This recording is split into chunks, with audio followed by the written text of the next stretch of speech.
আসসালামু আলাইকুম এভরিওয়ান, আপনারা সবাই কেমন আছেন? আলহামদুলিল্লাহ, আমরা খুব ভালো আছি। আজ সকালবেলা ভাত আর আলু ভর্তা করছিলাম। তো আমি ভাত খাওয়ার পর ছেলেকে খাওয়াতে আসছি, তখনই ছেলে বলতেছে আমি আলু ভর্তা দিয়ে ভাত খাবো না। কি আর করব, পরে ভাবলাম ওই আলু ভর্তা দিয়ে একটা দুটা পরোটা বানিয়ে দিই, যেহেতু পরোটা ভালো খায়। তো যেমন ভাবনা তেমন কাজ, শুরু করে দিলাম আলুর পরোটা বানানো। তেমন স্পেশালি কিছুই না, আলু ভর্তা দিয়ে আটাটা একটু পানি দিয়ে মথে নিচ্ছি। মথে নিয়ে তারপরে যেমন পরোটা বানাই সেভাবে পরোটা বানিয়ে নেব।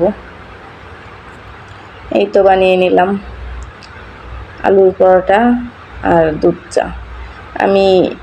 আমি সব সময় রং চা খাই, তাও আবার চিনি ছাড়া।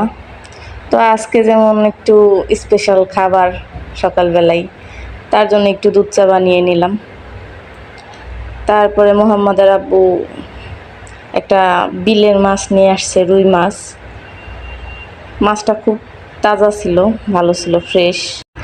তো রান্না উঠাই দিতে দিতে একটু দেরি হয়ে গেল, কারণ মাছটা ছিল তাজা।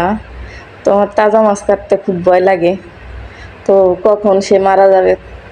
তারপরে আমি তাকে কাটবো, তারপরে ধুবো, সব কিছু কুটবো, তারপরে তো রান্না বসাই দিতে হবে। তো এমন করতে করতে দেরি হলো, প্রায় 12:30টার মতো বেজে গেছিলো রান্না উঠাই দিতে দিতে। তো এদিকে তেলের উপরে পেঁয়াজটা একটু ভাজা ভাজা করে নিয়ে পানি দিয়ে কাঁচামরিচ আর টমেটো দিয়ে দিলাম।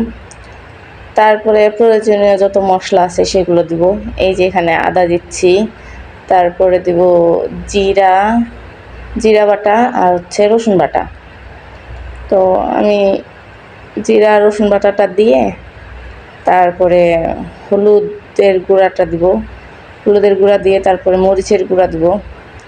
মরিচের গুঁড়া দিয়ে তারপরে মশলাটাকে একটু ভালো করে কষিয়ে নিয়ে এর ভিতরে মাছটা দিয়ে দিব।